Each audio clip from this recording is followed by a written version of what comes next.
The arugula is thriving.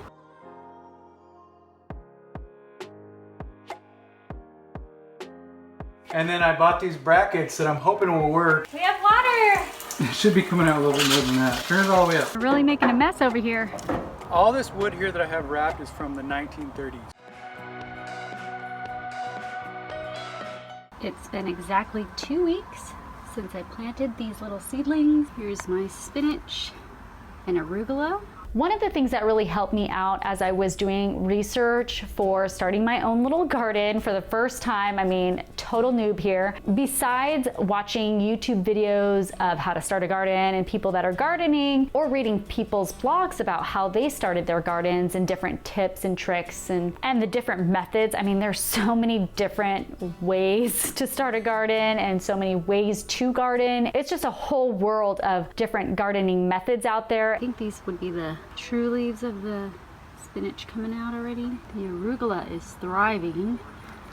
And then here are the peas and some radish.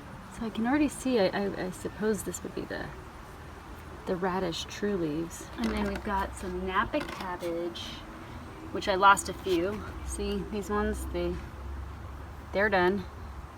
But I got a few that are still going. And here's some of the leaves popping out for those. And more peas. And here's the basil. Oh, look at the little basils right here. We have a pretty good lot to start off with, a small scale garden. I wanted to turn our entire yard, because we do have quite a big front yard and backyard. I wanted to just turn everything into a food forest and like plant fruit trees and just like garden everywhere. And Nate was like, whoa, okay, like let me just build you some garden beds. We're gonna just start small and then see how you like it, see if you will even devote time to it, and then we can expand from there. That was like the greatest advice ever. And I think if you do hear from other gardeners, they do say the same thing, is to start small. I totally agree with that wholeheartedly. In fact, I did start pretty small, but we could have even started smaller, because there is a lot to learn and there is a lot of work that is involved. And then over here, here's some more seedlings I haven't planted, which I think I'm going to plant in those grow bags next. So we've got the red, green lettuce, cilantro, hot pepper, jalapeno. I think it's so cool, the little hot pepper seeds are pink. And here's some jalapeno seeds right there. And here's the cilantro, coriander seed. And then my cucumber, boy, they love some water, but you've got some of the leaves coming out here. One of the things that was very beneficial for me was to sign up for local webinars hosted by master gardeners in the area. These were people that really knew the type of soil that we were dealing with here, the types of produce that grows the best, whether it's you're doing a vegetable garden or you just want to plant pollinators. So there were just so many topics of webinars to join, and I tried to get my hands in and sign up for as much as possible and for as many topics as I could, just to learn about like what grows the best here in our area. What are some of the pollinators that are in our area, and what are some of the things that they really like to munch on, and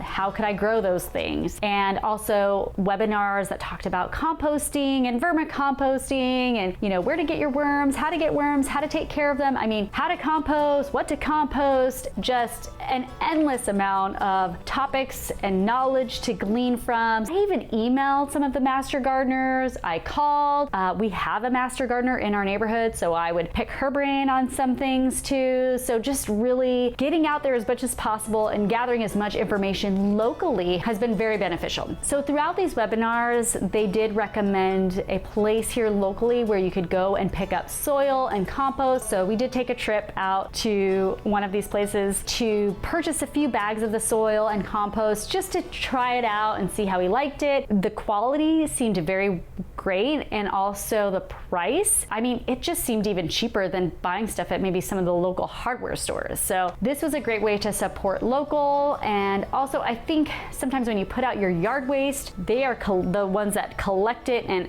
turn it into the compost. What are you doing?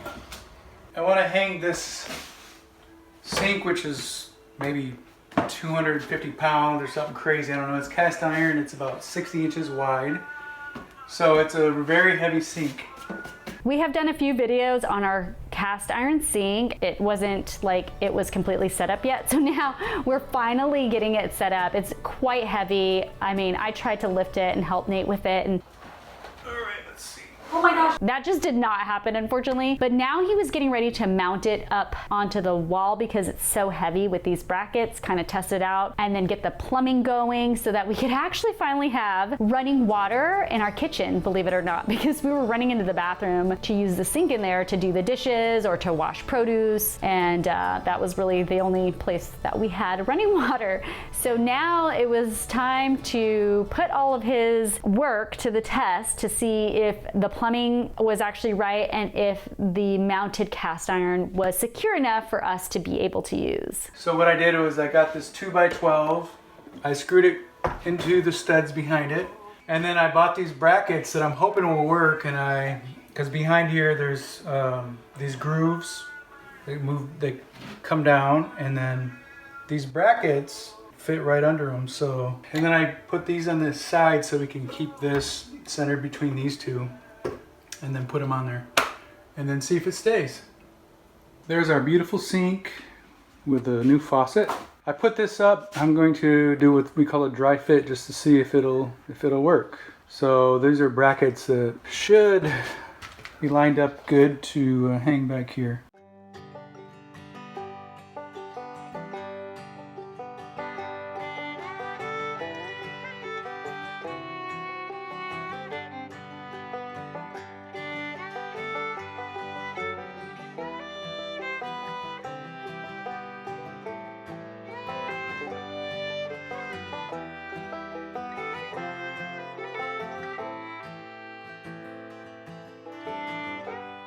You built me a sink finally. Yeah, it didn't take me long, did it? That's nice. Can I move? Like, is it sturdy? Yeah. I don't know what I'm going to do, if I'm going to leave the bottom down there or if I'm going to change it later. But I just left it for now because I don't know how sturdy those braces are in the back. Cool. And I may give different ones later, but that's it's on there. Very cool. So I can turn the water on? So try it. Did Give you it a try minute. it yet? Air. There's air in there. So. I hear it. Oh my gosh, I'm nervous. Oh! Turn both on. Okay, I let don't me know why try it's the not other coming one. out hard. Oh. We have water! It should be coming out a little bit more than that. Turn it all the way up. There you go. Yeah, it takes a minute because there's air in the line. Because it's never been ran before. Is it going to get warm this side? Yeah, you gotta leave it for a minute. Wow, we have a seat. It's kind of a cool view. Mm-hmm. I like this. Oh my gosh, we're going to have to cook now. Yep. No excuses. Oh, it's getting warm. Except for you need a stove, huh? Oh yeah. A little bit of an excuse. Well, we have the Instant Pot, and we could get a burner. That's warm. That's awesome. beautiful I sink. like how it's so big. This is so cool. Thank you, honey. Oh yeah, I can't believe it. Such a beautiful sink, and we finally had a working sink with running water, and finally able to use this beautiful, wonderful antique cast iron sink that we had purchased months ago and not sure when we would be able to even get to it and be able to use it. So this was a huge, huge accomplishment, making progress along the way.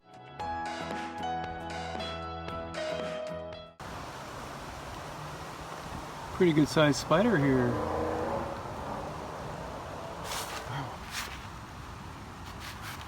There's my hand. Oh. Okay, good. It's over there. We'll let it go. Back into the jungle. Since Nate was salvaging all of this old wood, he needed a place to store it, and we were running out of room. Like, we had a tiny little attached garage, but that just wasn't enough. So he built these storage boxes in our backyard to house all of the salvaged wood, and he was just going through cleaning it, restoring it, removing nails, organizing it. He did such an amazing job at all of this. It's pretty spectacular. These are my beautiful storage boxes that I built. They are 4x8 each, so that would be 16 long, 4 wide, because there's 2 of them. I filled this up with wood that I want to save. I didn't have nowhere to put it, so that's why I built this. So today I'm going through and I'm going to try to match all the wood with a similar wood, shrink wrap it so it's more orderly so I know where it is when I need to get it. A lot of wood. Oh, the snake.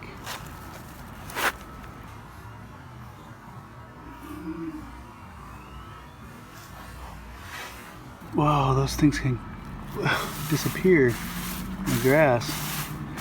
Wow. It's a lot of wood. You're really making a mess over here. All this wood here that I have wrapped is from the 1930s, so I'm trying to save it. Some of this is a little bit older, probably 50s, 60s, so that's not as important. And then if you go in different parts, like back here is some cedar that's not that old at all, but we're gonna save that. This is some old shiplap that's original to the house. And then we have the ceiling over here. This is gonna go back where I tore it out of, and that's gonna be in the laundry room right here.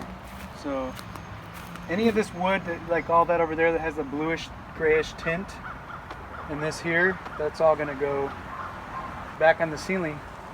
And then this is from the outside. So this was on the ceiling already? Original. Yep, this was on there. I tore it all out. Oh.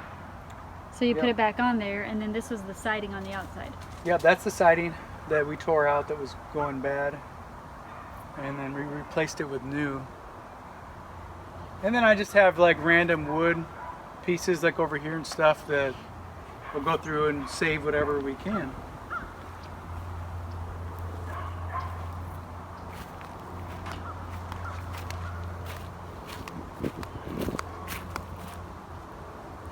And it's a good way to keep all the wood organized so that when I stack it, it'll look better. It'll flow better.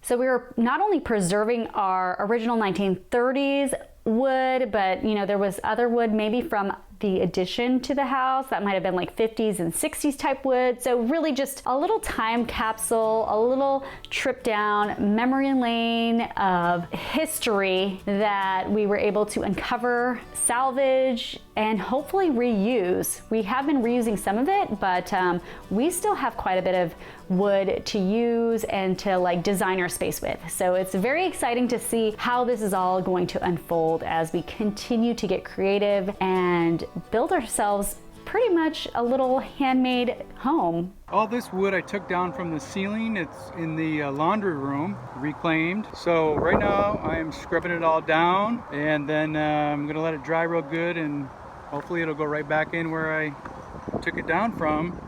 I labeled everything, so we'll see what happens. We reframed it and everything, so I don't know if it'll be the exact same size as it was before, but I think we'll make it work one way or another. If you want to read more about this journey and see additional photos and more information, check out our blog, journeydowntheroad.com. You can also pick up a free small space living guide there. Thanks so much for joining us on this journey. We're so glad that you are sharing this adventure with us. Make sure to subscribe so that you don't miss any of our upcoming videos.